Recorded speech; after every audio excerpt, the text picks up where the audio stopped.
For more than 100 years, the roads have been suspended in time. Each April, they are the catalyst that makes the Paris-Roubaix Classic the most coveted victory in the world of cycling. 260 kilometres of purgatory made unbearable for some, as the smooth surfaces are cruelly interspersed with 52 kilometres of cobblestones, dust, mud and hidden traps. Even the bikes are adapted to suit the hostile terrain, while the riders themselves hope that their bodies too will be able to handle the battering they are about to receive. Last year, Fabian Cancellara became only the second rider from Switzerland to conquer the Queen of the Classics, and he's back and on form. Belgium's Tom Boonen, he won in 2005 and was second last year. He wants another win now.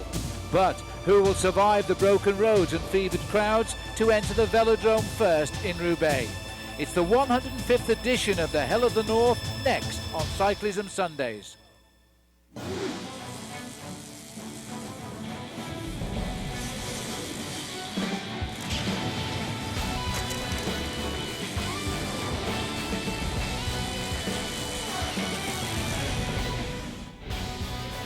Welcome to Cyclism Sundays, brought to you by Hampton Hotels. Clear blue skies above the imperial city of Compiègne, about 50 miles north of Paris. This was the scene yesterday as the riders for the Paris-Roubaix were signing in on a glorious summer's day, and it's only the month of April. In fact, they're saying it could be the hottest day in France for 40 years when the race gets underway. Yes, and those clear blue skies, as forecast, are with us, and we're set for a very hot day, unusually so for Paris-Roubaix.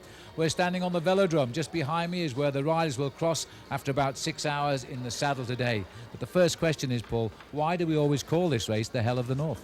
Well, because every rider, I think, will have been through a personal hell if he gets here to the finish line in Roubaix. You know, there are 55 kilometres of cobblestones, 30 miles, and they're not smooth cobblestones either. They're some of the roughest roads that Europe has got to offer. So the roads of northern France are ready again for another classic battle. The 105th time this race will have been enacted. One man, sadly, who won't be with us is George Hincapie. He's always entertained well in this event. He's come close to winning it with a second place. He crashed in the Tour of California. He's making his comeback this week. He'll take a start in the Tour of Georgia. But all of the other big names are here. They certainly are. Let's not forget Fabian Cancellara, the winner here last year, was dominant last week in the Tour of Flanders. Although he didn't come up with the win, he showed everybody that he's got a fine pair of legs. Tom Boonen, I think, would look for a little bit of redemption, because he too would try to win for the Flemish crowds, who are certainly going to turn out in their large numbers here in a race that they almost regard their own.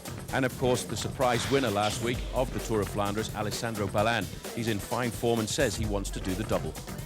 And there are other names we must look out for as well. One is the young Vladimir Gusev on the Discovery Channel team. Last year, he might have even finished in second place if he hadn't been disqualified near the end for that closed railroad crossing incident. Well, he's back and on form. He finished fifth in last Sunday's Tour of Flanders. And also Leif Hoster, second for a third time in Flanders. He, I think, will do a good ride today and might be the man who will cross the line in first place. And finally, there's the British rider Roger Hammond. He's finished third in this race before, and in midweek in Ghent-Wevelgem, he was in a race-long breakaway, and he still managed to hold off the pack and cross the line in second position. So I think he'll be a challenge as well today. But of course, the route is the thing which decides this race. Take us through it, Paul. Well, it certainly is. The riders start from Compiègne, Phil, as you said, just outside of Paris by about 50 kilometres. They move north through Saint-Quentin, but the action all starts at the 28th section of cobblestones to go at Poiville, 2.2 kilometres long. Then the famous Arenberg Forest, where we always see a decisive move. A new section of cobblestones too at Mont-Saint-Pével, and that's at 210 kilometres, 3 kilometres long. And of course the one that I always regard as a very famous one, Le Carrefour de l'Arbre, right down towards the end at 242 kilometres. And the official distance today, 259.5 kilometres. That's about 161 miles, or the distance from Port Lucie in Florida to Sarasota. 28 sections of cobblestones, as Paul has said, totaling 33 miles. And by the way, they're taking down the crowd barriers in the Forest of Arenberg, so we'll have a great atmosphere when the riders get there. 24 teams, 8 riders per team, and these are the men who've had the most success. Roger de Vlaming, Le Giton, the Gypsy as they always called him, he won this race on 4 occasions, and he rode it, I think, 11 times. And other big names to have won it on 3 occasions, well, of course, the great Eddie Merckx, Johan Museeuw and Francesco Moser of Italy. All right, well, one man who hopes to be the winner again, he won in 2005, is Tom Boonen. And this is what he had to say to Paul. First of all, Tom, a lot of people in the United States don't know how bad your crash was last week. How bad was it? Well, after all, it was okay. In the race Sunday, I wasn't feeling so good. I had some pain in my wrist and my knees, but I survived. So maybe I'm survived and get stronger. Well, you've had a good week to get over the crash. You rode Wevelgem in the wheels, if I might say, but now Paris-Roubaix, that's a big rendezvous for you. Yeah, of course. Last Sunday and today and tomorrow are the two biggest races of the spring season. And Sunday I was feeling a little bit bad because if you feel pain the entire day, it gets in your mind and it starts playing with you. But I feel better now, so I hope I have a good day tomorrow and we got some good weather, so it will be a nice day. A lot of people say it'll be a very strange Paris-Roubaix because of the weather, and maybe you'll actually have to play a waiting game. It was the same last weekend. It makes it more difficult for the stronger riders to get in front, but if you saw last Sunday, it was just one long sprint to the Muur, and it was the first time in my career we got there with 65 or 70 riders. So, and if you take notice that there were like 25 crashes, normally would have been 100 riders in the bottom of the Muur. So it makes it more difficult, but eventually the strong riders will get in front. Well, Tom Boonen as gracious as ever, and I'm sure we'll try to find the form that won in this race in 2005. Here's a look at those winners of recent times. Last year was the first Swiss rider to win it in Fabian Cancellara. The year before was Tom. And then Magnus Bagstedt, the first ever Swedish rider to win in 2004. That was the year, in fact, that Roger Hammond did finish in third place. One man we think is riding this race for the last time, the winner in 2003, Peter van Petegem. Well, as we look here at the leading group, it's a minute 15 to the one man who's out in front. He left this group a while ago now, Ralph Grabsch of Team Milram. The peloton are further behind and still losing ground at the moment. And all of the big names really, with probably the exception of Stuart O'Grady and Roger Hammond, they are the biggest names in the breakaway. All of the others are sooner or later going to have to make up their minds as to when to commence the chase.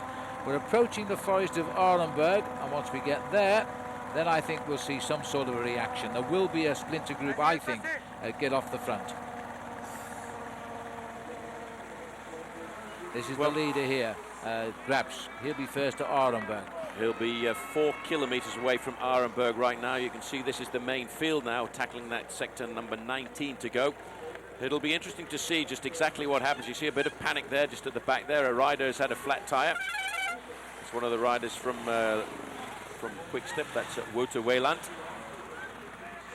Yes, and they can't afford to lose too many if Tom Boonen really has got ambition today. It's a slow change some as well. help. It's a very slow change, but he's away. I've got a funny feeling that will just be one of the team mechanics who just happened to be there by accident. So this is the leading group here. They are just chasing one man at the moment, with the peloton still having to work out quite what to do. All right, well, time now for a quick break here on Cyclism Sundays, but coming up, he won this race last year. Fabian Cancellara of Team CSC sits down with us and talks about life after winning the big one. I have a lot of objectives this year, but I think it's also a different year for me. We'll take a closer look too at some of the bikes the riders are using today, and the Arenberg Forest awaits to cause havoc in the peloton as they race towards the finish in the velodrome. That's all still to come here on Cyclism Sunday. See you in a moment.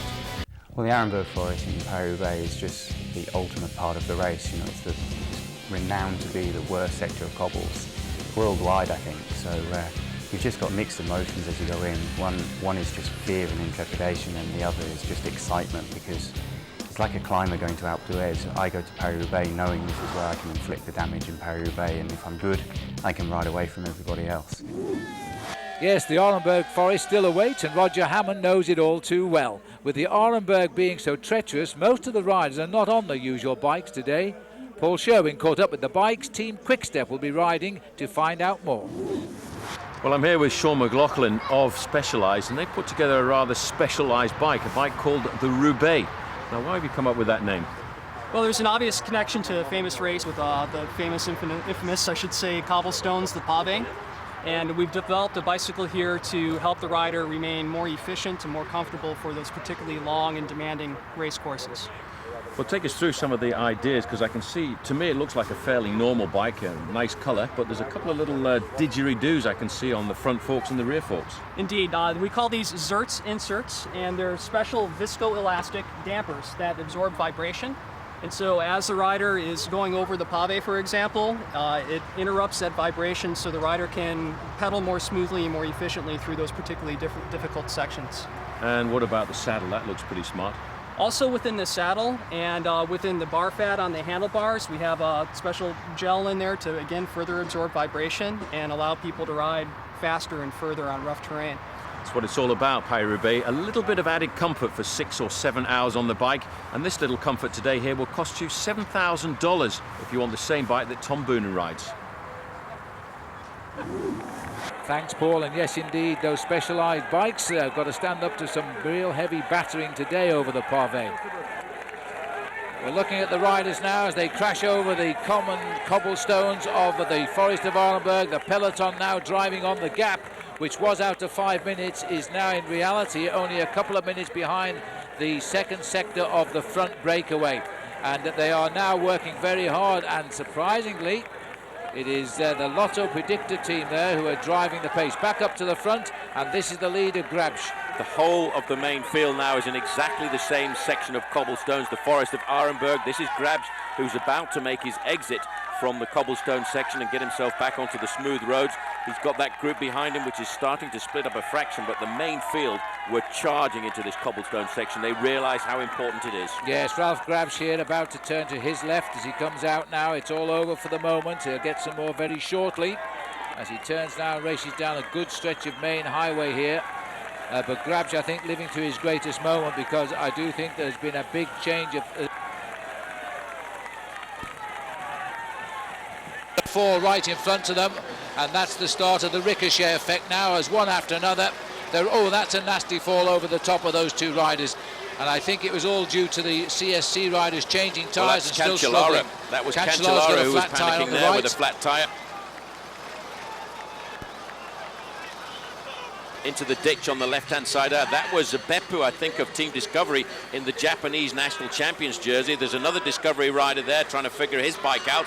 This is the Forest of Arlenberg, and this is why this racefield is called the Hell of the North. It's a Chocolat Jacques rider who went over into the ditch there, but now this is the chaos we're leaving behind, because I think that was caused by that wheel change to Cancellara on the right, where a teammate stopped to help him and stood in the way of the oncoming bunch. That's a bit of a shame. Well, a lot of riders now will have a story to tell. And these guys, I don't think will be seeing the finish line in Roubaix now, because they're going to be at the end of this cobblestone section a long way behind. This is the style of Stefan Weissermann of Team Wiesenhof. Used to be for a long time one of the strong men in the classics for T-Mobile. Decided to move across this winter to a different squad, and it's still very difficult, despite seeing him since the start of the season in this green jersey, actually getting used to it. Well, his style is unmistakable. He's a superb classics rider, even now when he is not quite as good as he was. But Steph is now trying to move across as best he can here. He's had his moments in Paris-Roubaix. His best finish, he was runner-up in 2002. He desperately disappointed. He thought he was going to become the first German to win this race since Joseph Fischer first won it back in 1896. Now this is the style of Tom Boonen. He's also the spearhead of the front end of the main field too. He knows this section of cobblestones, and he's a good man at riding over them. He's got, it seems to me, the ideal body weight and position to glide over the cobbles. He really is a powerful man. He's been down a little bit on his form, but he's had so much pressure on him, Phil. After all, he's only 26 years of age, and he's won so many races throughout his career. I mean, he was the world champion last year, and this year he's already won about 8 races. And he spoiled the big day for George Hincapie as well just a couple of years ago, when George could have won this race but for Tom.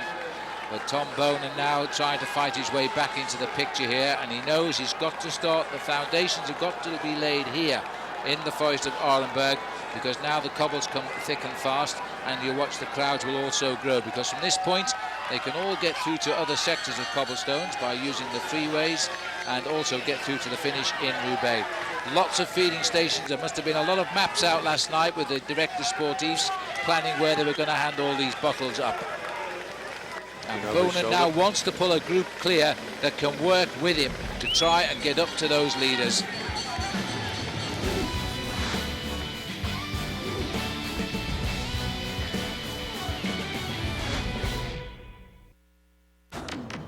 Make sure to check out Le Ride of Your Life sweepstakes, brought to you by Versus and Hampton Hotels. Just book a room at any Hampton hotel on hampton.com before May 15.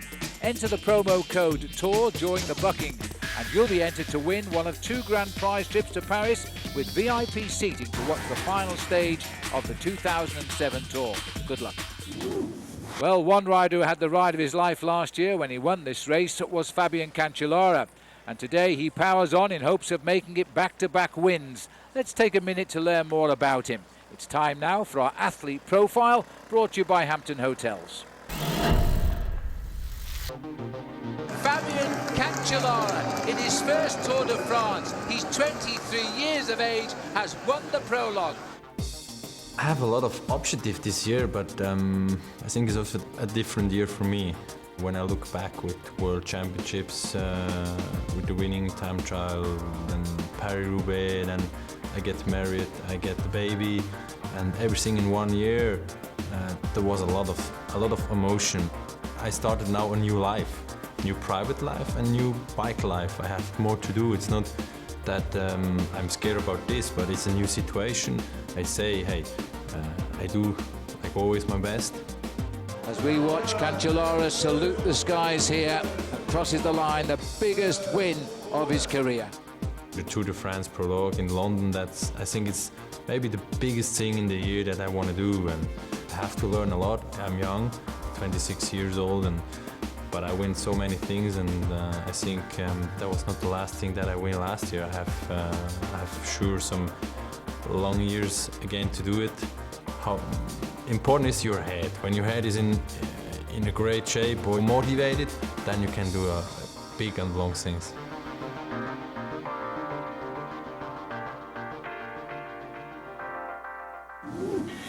In Sherwen, and Tom Boonen has launched an attack, and that's going to cause chaos on the group behind. Reach him now or say goodbye.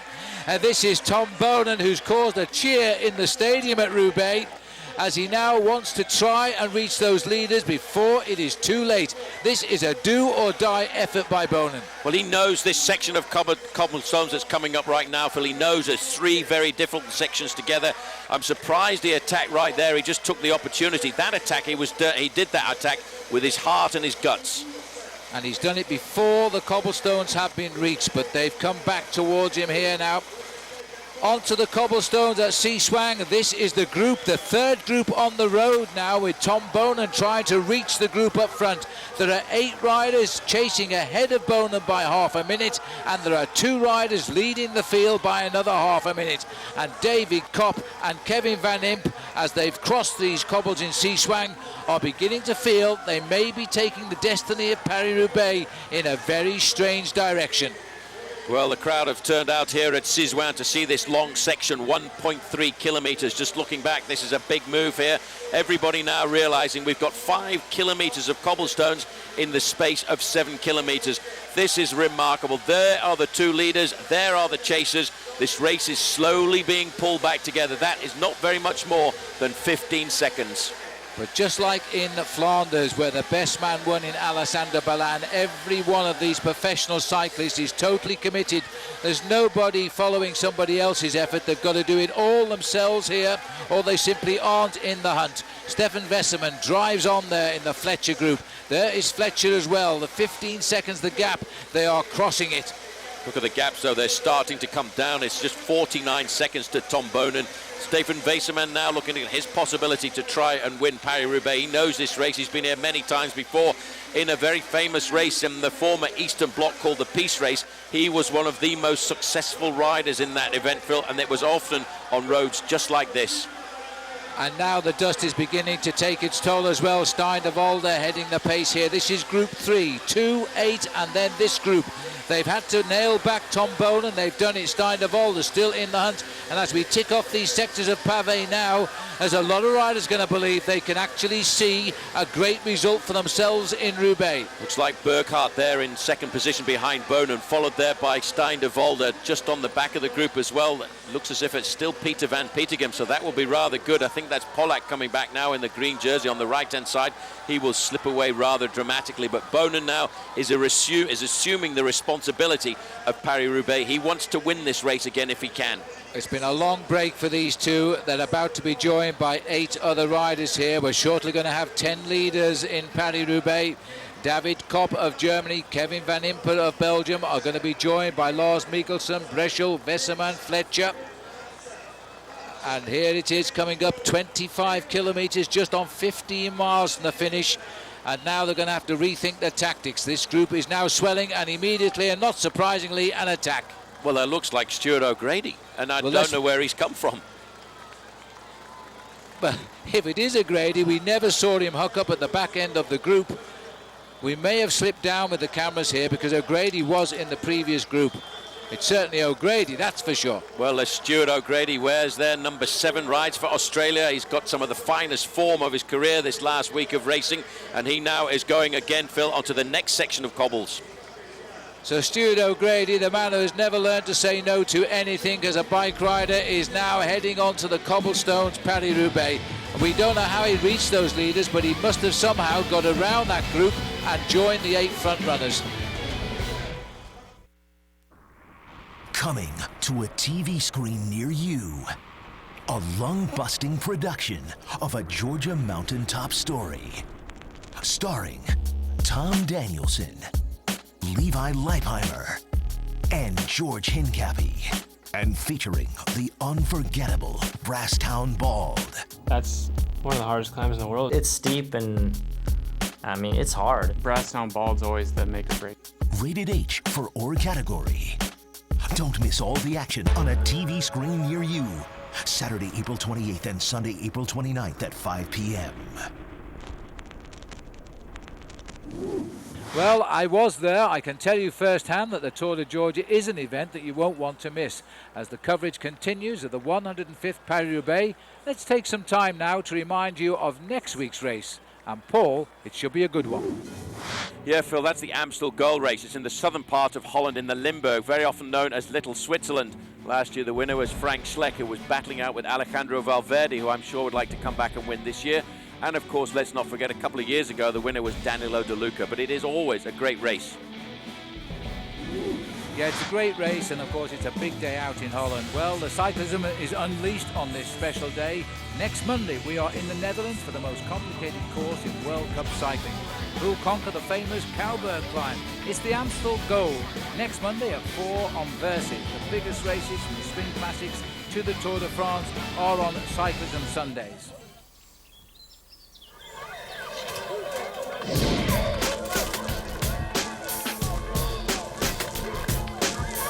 Hi, I'm Phil White, one of the co-founders of Cervelo Cycles. We're the official suppliers of bikes to Team CSC. This is the Cervelo R3, the bike that Fabian Cancellara used to win this race last year. So I'm going to show you some of the technical features of it today to hopefully provide him with an advantage over the competition. The first thing is this bike was designed not as from an aerodynamic standpoint, but from a real stiffness to weight standpoint. You'll notice that the tubes on this bike are very square. The down tube particularly, also the top tube at the head tube area here, even the seat tube, very square. This allows us to transmit the power very effectively that the rider is producing. The worst thing we want to have is have the frame flexing and not be able to transmit that power. At the same time, the seat stays are very, very narrow.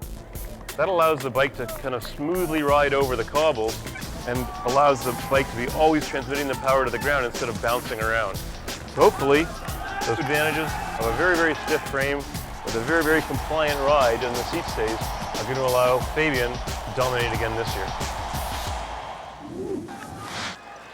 So as we look down on the riders here on this next sector of cobblestones, it's Stuart O'Grady of Australia who has got clear by just on half a minute now and has thrown the whole race into confusion because they don't know how to bring him back. Got to get themselves organised, but the problem is there's nobody else left to chase here. We're looking now at a bunch of individuals trying to pull back Stuart O'Grady, and that's when you start to see the animosity or the alliances begin to form. Looking back there, you can see on the front Leif Hoster. Everybody now really gripping the front of their handlebars, trying to stay solid on their machines as they now think about what are we going to do to turn this race around. Matti Breschel going through there. There's Kevin Van Impe. but this is the man who now leads the race, Stuart O'Grady of Australia. This is the right-hand bend that he will take. Takes it around nice and smoothly, just a little bit of gravel in the corner there in the past. When we've ever seen this race in wet conditions, this has been such a treacherous stretch of road here. O'Grady now can get a bit of respite because this part of the road is flat. Here we go. And now entering the cobbles again. Is this the last desperate effort by Tom Boonen to bring everybody back to order? He's tried on the previous cobbles, it failed. He's trying again to crack them wide open now. He's pulling them into a long line. I think he's getting a gap. Well, right on his wheel there is Marcus Burkhardt of T-Mobile. I can't see anybody else behind there, but there's certainly one or two other riders scrambling. This is a tough section of cobblestones, and if Boonen has the legs now, Phil, this is the time to do it. And he knows it, Paul. He knows he's got to go here if he's going to do anything at all. Time is running out. We're inside 20 kilometres, and this now is the ride for Tom Boonen to reach the leaders or not. And I'm not so sure he can go. Nobody will get through to help him until the cobblestone stretch ends. It is the winner of Gent-Wevelgem sitting on his back wheel there, Marcus Burkhardt, who I think is going to be a real superstar of cycling in the next year or so. Well, he's had a great early start to the season. This race is really starting to be a race of survival, and we've still got, of course, after this section of Cobblesville, the very famous, famous cobblestones of the Pavé de l'Arbre. But Boonen now is looking just a little bit desperate as O'Grady comes off the Canfin on Pavella route, and he's got around about, I would say, 4 kilometres before he gets to Pavé de l'Arbre. Well, this race just doesn't give up, does it? We'll take a short break, but when we come back, the ever-decisive Carrefour de l'Arbre awaits. See you in a moment. Paris-Roubaix is just a special race. There's no lucky winner in a race like Roubaix. You don't look like a cross between motocross and mountain biking. You know, it's serious old prehistoric roads. It's kind of one of those love-hate relationships where you just never know what's going to happen, you know, from one cobble section to the next. It's got to be your Tour de France, World Championship, Olympic Games in one day. We're looking at Stuart O'Grady now on the Pavé de l'Arbre here. This is a horrible section of cobblestones. He's 20 kilometres from the finish. He is pulling away from the chase. He's just under 1 minute ahead. And Tom Boonen, trying to reach the chase group of 8, is also in a spot of bother now, being impeded by the following cars. He's going to have to get round that problem. He's in a group of 4. But O'Grady has gone for goal, some 25 kilometres from the finish, and for the moment, he is pulling away. The amazing thing is, Phil, he came across in the total confusion. We have no idea where he came from, but all of a sudden, he launched himself into the lead. This is the second group on the road, the group of Juan Antonio Flecha. Behind this group at around about 30 seconds is still Tom Boonen chasing, trying to get himself into contact. But when he contacts this group, he's going to find himself a long way behind, and Flecha has now gone. Fletcher has launched an attack, I think to be expected. He's got tremendous strength, but they're all just fighting for any wheel they can find up right now and dodging the holes in the road at the same time. This is Panic Stations in Paris-Roubaix, the 105th running of the event, and an Australian is trying to seek a win here. And if he does, he'll be the first Australian not just to win, but the first Australian ever to get on the podium. Tête de la course, he'd be very happy to see that because he understands what that means in French. That means the front of the race. This is the left-hand turn. Now look at the dust, the sand that's all over these cobblestones. He has now got himself a minute advantage over Juan Antonio Flecha. This climbs up. It's a very difficult piece of cobblestones, Phil. On the left-hand side over the top, you'll see the little cafe called the Café de l'Arbre. And this is Flecha. They've caught him back again. Flecha hadn't got the legs to go alone. He didn't have an O'Grady in those legs. Stefan Westermann is the first rider to bring the group alongside. Lars Mikkelsen behind Westermann. Mikkelsen will be feeling pretty content with his work now because O'Grady is riding away. It's 1 minute and 1 second the gap now. Stuart O'Grady over the chase. Well, O'Grady, once he gets to the end of this cobblestone section, has really only got 2 big sections to go. The section of Gruzon and the section of M. But we do have to get ourselves through the railway crossing, which was... We're at the point now, Paul, where you cross your toes, your fingers, your thumbs, because you don't want a flat tyre at this stage. And every time your bike clatters on those cobblestones, you must wonder if one will snap the tyre.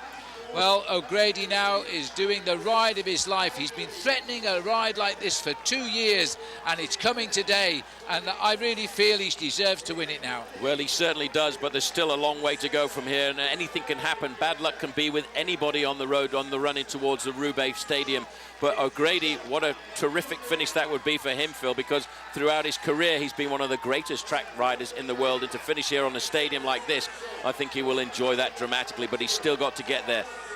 And this is back with Tom Boonen here now, but again, I think they're being slowed a little bit by the cars still. These motorbikes are getting too close as well. End of sector 4 for the Australian champion, or South Australian champion he is at the moment, as he swings onto a nice clean stretch of road where he can accelerate. The crowds are huge now. He snatches a bottle with the ease of anything you like. Over the neck goes the water, back to the dust goes the bottle. 1 minute and 10 seconds, but only 1:31 to Boonen. Boonen is catching up. Stuart O'Grady now onto the next section. This is the section of a Gruzon. It's 1.1 kilometers long, but it's not that bad because at the side of it, halfway along, you've got a little bit of tarmac. O'Grady trying to get the motorbike out of his way. He's used it on a number of occasions as a friend. Now he's finding it becoming a little bit of an enemy. This is the second group there, led by Stefan Weissermann. So far, 40 seconds have gone by since Stuart O'Grady went round that corner at the top, and still the clock ticks by. Stefan Weissermann, another hero of Paris-Roubaix in years gone by, still finding the legs to drive on this chase group. The riders being baked by the hottest sun in the history of the race. But this man knows all about hot sun coming from South Australia at this time of the year. A problem there for Lars Mikkelsen. Well, all I can say is thank heavens it wasn't his teammate O'Grady. Mikkelsen has to get back in the action. Here's what he did. He knew he had a flat tyre and he went straight in. He skidded on his shoe cleats, grabbed the bike. That was a bike change. That was a planned bike change. That was unbelievable. The mechanics were there. And this is what, that's him going down again. That's exactly, oh dear. Well, Lars Mikkelsen has gone down again. He's just got onto the bike and he's on the corner, on the dust. And you could see the dust coming up there. He was trying to take a few risks. You know, he had that bike change at the end there. He got himself straight back up. He's riding just a little bit too fast there as he went round the corner to try and make contact with that group again. It's almost as if Mikkelsen, the teammate of O'Grady, is showing us the problems which can still exist in Paris-Roubaix. And thank heavens that O'Grady is staying clear and riding safely. It's about time to tell you that O'Grady, one of the finest track riders in the world in years gone by, can handle his bike better than most. Well, O'Grady's off the section now of Gruzon. He's got a little bit of time, a little bit of respite. I make it around about 7 kilometers now as Tom Boonen has ridden away from his group on that section of cobblestones, and he's starting to pick up riders one by one. Well, he might well have gone past David Kopp there, who was in the lead earlier, as Tom Boonen now has to cross the void alone. So Tom Boonen there is ridden away from the group, and he's going to very shortly ride off the section of cobblestones here at Gruzon. He's just gone past there Lars Mikkelsen, who's having a little bit of a problem getting his legs going once again after that crash. Well, this is a fine do-or-die effort here by Tom Boonen. He's managed to shake all of the gadflies that he was with, and he's now going to reach these leaders by himself. These are desperate moments. He knows time is running out. He knows all of Belgium is shouting for him at the finishing line, even though it's in France. He's 5 or 6 kilometers from Belgium, and that's all. O'Grady knows in these last desperate moments the chase has got to come. He just wants to stay safe and try and keep his rhythm. So next week in the Amstel Gold, who do you think will win? I'm going with Valverde, but you have other options, of course. Maybe it's last year's winner Frank Schleck or the American Chris Horner. You can log on to versus.com and cast your vote today. Just 2 sectors remaining now of Paris-Roubaix as we look at the leader here, Stuart O'Grady, approximately 8 kilometres from the finish, and his gap pretty constant, just on 1 minute over a chase group of 4. He still has to be very careful indeed, because although there's a nice piece of smooth road to the side of this cobblestone section, it was actually this little part where you flick across from left to right that Henny Kuiper nearly lost his Paris-Roubaix, because his tyre actually flipped off and the mechanic was very slow in coming from the car. In fact, the mechanic couldn't get the wheel out and had to go back to the car to get a spare bike. But O'Grady is absolutely flying around these corners, and as you said, Phil, a little bit earlier, he is one of the best bike handlers in the business. He's ridden 251 kilometres. Just 8 of them remain now, and they're going to be the hardest of his life, but they may turn out to be the happiest of his cycling career. And believe me, O'Grady has had some great moments in cycling, especially on the indoor velodromes around the world at all of the big events. Well, he is the Olympic champion, let's not forget, in the American, the Madison. Well, we're looking at around about a 45 to 50 second gap for Stuart O'Grady. He's got to dose his effort now, because at the end of this section of cobblestones, he'll actually ride into the town of Hem at 6 kilometres to go, and there's a nasty false flat. If he goes over the top of that with 30 seconds, I predict they'll never see him again. If Stewie even senses the outskirts of Roubaix, they'll never see him again. Such will be his determination to nail this one back. It's an event he's never actually excelled in until today. But now he's really trying to excel in this one. We're looking now at Stefan Westman, one of the other heroes of the day for sure. And in his twilight years as a professional cyclist has really produced a ride today. And he's more or less carrying this group now, because I actually think that even Flecha has hit the wall. Well, Flecha was the man who made a big effort to try and get away on a number of occasions. I think everybody, oh, that's a tricky move there as O'Grady flicks across, but you saw he was still agile. He was still able to just lift the front end of the bars up to get it over that little ridge of cobblestones at the edge of the cobblestone section of the road. He still looks comfortable, but I tell you right now, the whole of his body is screaming in hurt. But because this is Paris-Roubaix, because he's inside of 7 kilometres to go, he can accept that pain right now, because he knows he'll accept it for a little bit longer. Well, we're nearly there. This is what the scene looks like at the velodrome finish. We'll have a quick break, and when we return, we'll know the result. Cyclism Sunday's coverage of Paris-Roubaix on Versus is presented by Hampton Hotels. Visit us online at hampton.com or call 1-800-HAMPTON. This gap is ever so small, but it's taking an awful lot of bridging here. It looks as though Steph Wesserman also now is either feeling the pace or is just lying off the back of them to launch an attack. These are the bikes which have carried these riders across the cobbles today, and this man has handled them better than anybody else. Stuart O'Grady now, to me, is finding his 3rd or 4th win. He knows he's won the race. He's beginning to enjoy it. Well, he's now inside of 2 kilometres to go. He knows now he can almost walk around the velodrome here. There, in a few moments, he will flick across into the central reservation here in between these 2 roads and take on the last ornamental section of cobblestones, the final section of cobblestones in Paris-Roubaix this afternoon, just at 300 metres. But for O'Grady, this is going to be a phenomenal win.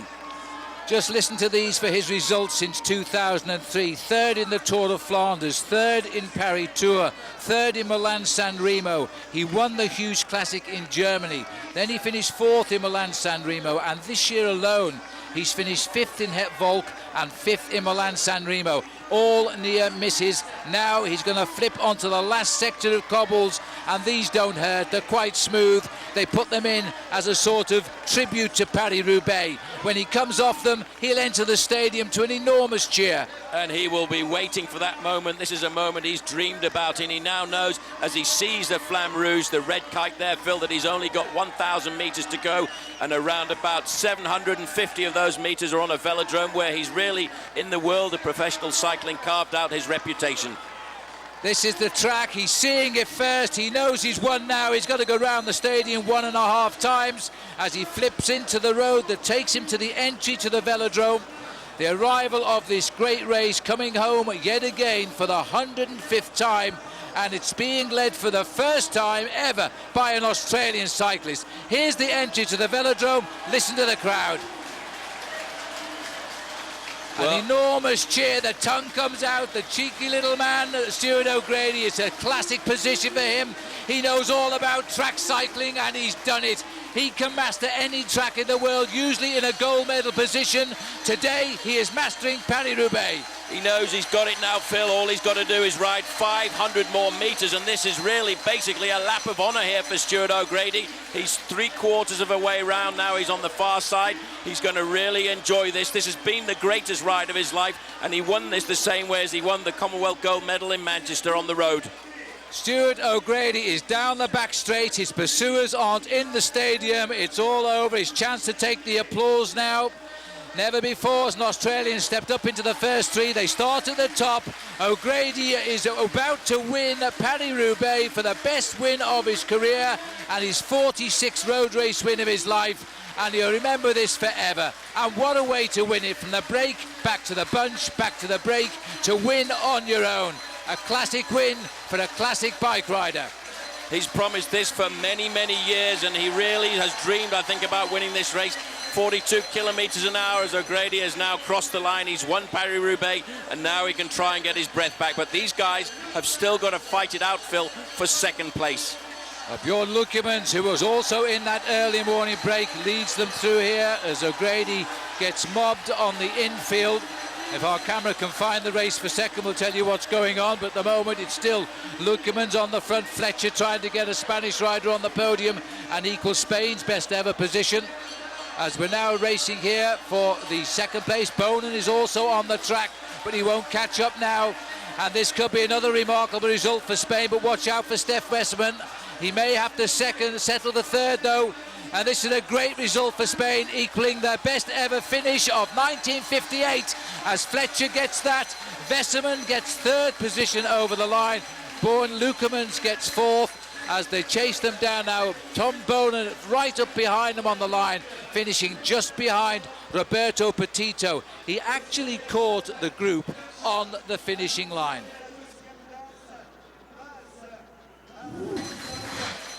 So O'Grady throwing kisses to the crowd, then the emotion finally comes through, because Stuart O'Grady has suddenly realised exactly what today he has achieved, and that is win Paris-Roubaix, the one classic race that everybody wants to win. And after all of his near misses in the others, he gets the big one, and he gets it in such a spectacular style. A win for Stuart O'Grady, 6 hours, 9 minutes and 7 seconds. Juan Antonio Flecha, he gets the best finish since 1958, second by a Spanish rider. Stefan Westerman, he's been second before, third this time. Bjorn Lukemans also in that early morning breakaway, survived to finish fourth. Roberto Petito, he was also in the break fifth. Tom Boonen really was best of the rest today, taking sixth. And a fighting finish again by the British rider there, Roger Hammond. What a great race. Well, of the other big names, Cancellara won't be too disappointed. Here's where he finished today, coming home in a small group, a little bit behind Stuart O'Grady, but he'll be happy enough. And Balan, well, did he puncture or did he just fall off the pace? But he too finished behind today. Stuart now being congratulated here by Bernard Hinault, 5 times winner of the Tour de France, himself a winner of Paris-Roubaix, as he now invites Stuart O'Grady to step onto the winner's podium and claim the one cobblestone that he won't mind riding over tomorrow morning.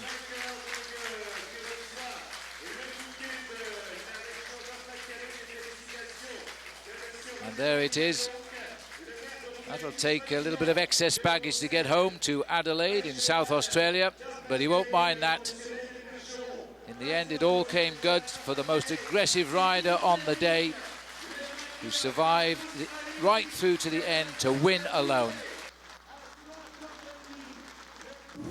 All right, well, Paul Sherwen has left my side now, and he's right down there in amongst the congratulations with Stuart O'Grady. Paul. One of the most beautiful moments in my life. On the bike. It's amazing. It's a dream come true. Stuart, you've been dreaming about this for a long time. You've loved this race, Tour of Flanders, Paris-Roubaix. Must have been a great day for you. Oh man, the emotions, the emotions are just amazing. It really is a dream. It just goes to show that in this sport, nothing's impossible if you keep trying. It was real confusion on the TV because all of a sudden you weren't there, and the next minute you were there and you were in the lead. How did that happen? Yeah, I punctured on the D'Arenberg, and I thought it was all over. I just had to sit up and wait for the bunch to come back. And yeah, man, good ride. Well, we'll have to break away because Stuart O'Grady and his teammates want to congratulate him. I think that highlights the emotion of a great day for the Australian rider. Well, of course, cycling doesn't end here for 2007. There's plenty more to come here on Versus. The cyclism is unleashed on a special day and time next Monday. We are in the Netherlands for the most complicated course in World Cup cycling. Who will conquer the famous Cowberg climb? Talking, of course, about the Amstel Gold. Next Monday at 4 on Versus, the biggest races from the Spring Classics to the Tour de France. They're all on Cyclism Sundays. For a complete schedule too and bonus footage, including interviews not seen in the show today, then log on to versus.com. Well, up here next on Versus, the NHL playoffs continue as Pittsburgh face off against the Ottawa Senators. What a great day of racing it's been on a wonderful summer's day in France in spring. I hope you've enjoyed it. For Paul Sherwen, I'm Phil Liggett saying, until next week.